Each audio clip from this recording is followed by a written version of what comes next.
How is it going, everybody? I am Donut. This is a Black Lives Matter, All Cops Are Bastards, and trans rights supporting channel. And of course, yes, that does mean Black Lives Matter, all cops are bastards, and trans rights. Meaning, if you're living in America and you're voting for Joe Biden or Kamala Harris, you can get the fuck off this channel because clearly you don't give a shit about either of those three things. So, get the fuck out of here if that's the case. If not, if you're not living in America, you know, it's whatever. You can't really do anything. But yeah, we gotta fucking fight to actually get some actual fucking change happening, and that ain't fucking happening with the Democratic Party. We gotta show them that we are actually fucking serious about our goals. So listen to BIPOC fucking comrades for once, pleading with us to not vote blue again. Listen to them. I'm trying to change as well.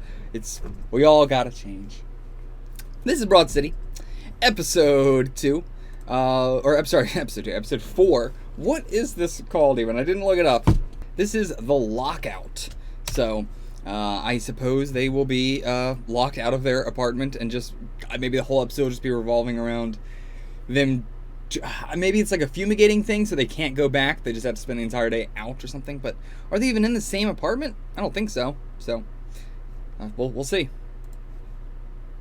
If you want to get the full length, by the way, check it out on the Patreon for $4 a month. You know the deal.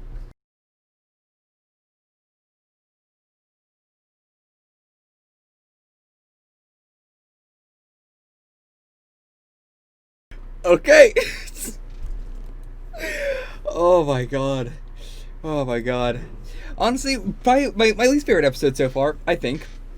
But yeah. I like the just sticking with Abby and Alana the whole time and not really cutting around to, you know, having an A plot and a B plot usually.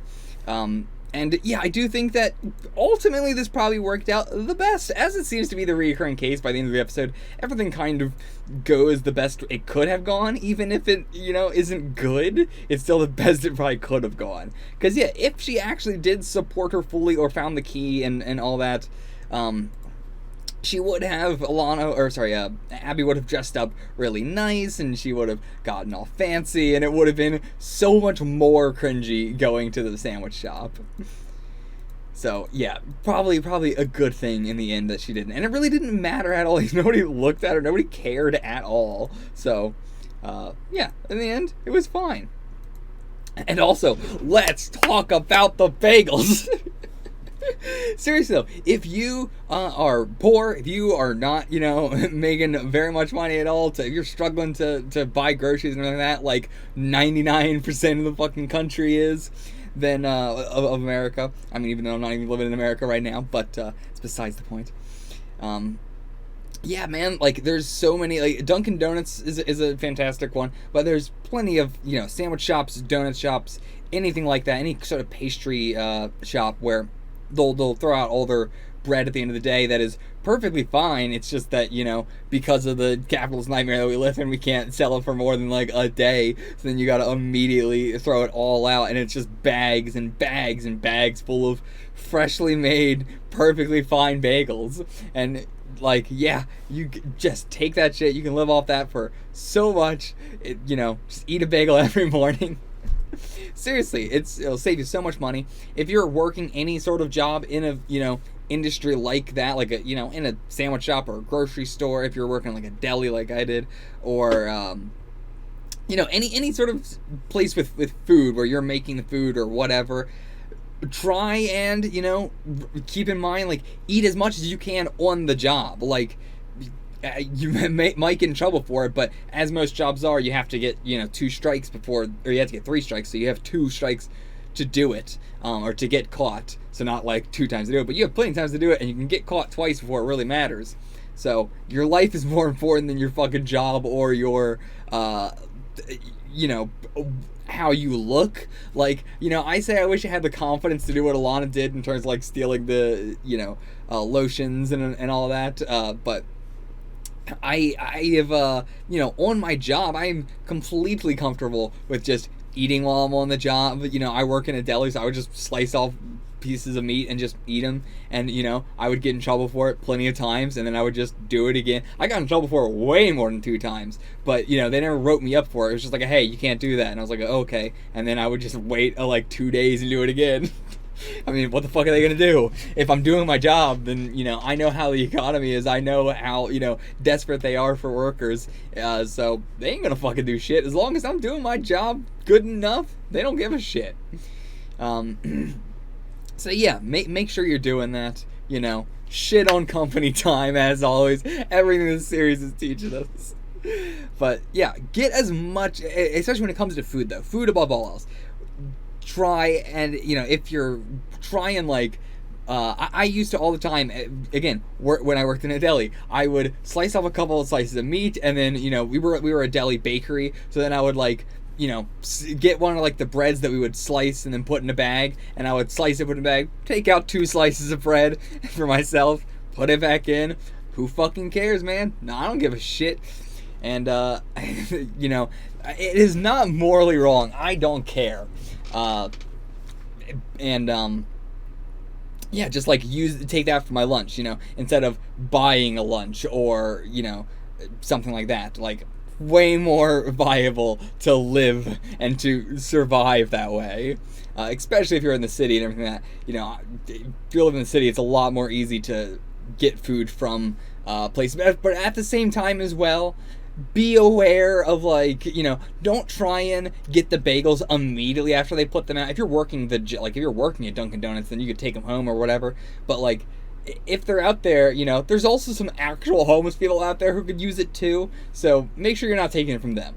But, aside from that, like, but also, like, at my work, one of my coworkers used to all the time, like, the excess meat and cheese and breadcrumbs and stuff that would just be normally swept off and, thrown away. There would just be, it would be pounds and pounds of excess meat, cheese, and breadcrumbs from just, shavings, essentially, flying off. But if we, like, swept all that off into a bag and then brought that to what is it called? The AC, I can't remember the actual name of it, but the place for dogs. The place where dogs go when they're not, like a kennel, but there's a specific organization, and I can't remember what the fuck the name of it is, but you know what I mean. We would go and feed the dogs that way, or he would specifically, but I mean, I would help him, like, collect all that and just leave it in bags for him. But we always had to, like, hide it because the store managers were, like, really, like, they wrote him up twice about it, and he quit before, he got fired. Like, he specifically quit because they weren't letting him do that, because it's like, we're literally just throwing it away otherwise, and it's not like we're giving it to people, we're giving it to dogs. So it's like, fucking fuck this capitalist nightmare. He quit, and I don't blame him, and I quit pretty quickly afterwards. But yeah, man, take that food, do what you can with it, spread it around or keep it for yourself. Yeah,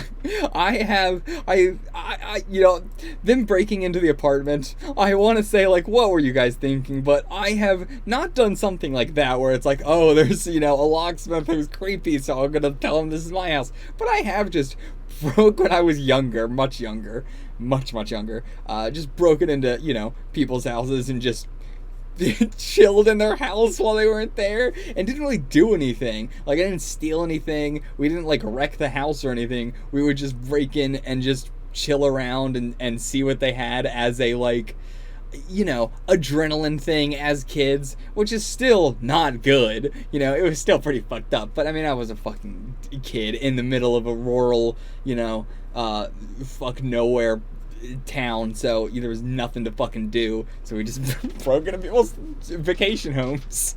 That was also a thing too that makes me not care that much about it at all morally. It was people's vacation homes. Anybody that can afford a vacation home, I probably should have stolen shit from them. Oh man, the pole in the subway was such a subtle, like, thing, and it took so long, like, such a long setup for it, but such a good joke.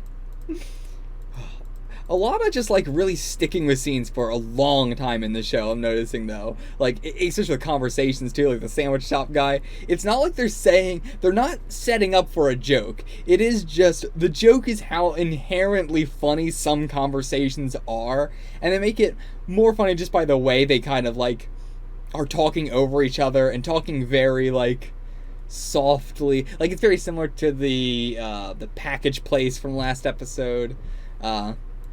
Yeah. I really like the tone of the show, and Lincoln is such a fantastic character. I love him so much. Yeah.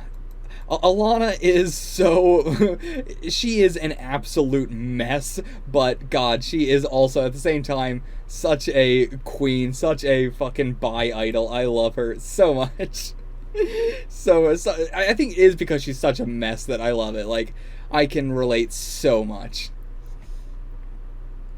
And Lincoln's house is so nice too. Like, he's a dentist, so it's not like he's making that much, but he is making quite a bit. Like, he's not making, doctor money, but he is making enough money to be pretty well off and afford a pretty nice damn place. Yeah, that's it for this episode. I'll see you guys for the next one. Till then, get the fuck out of here.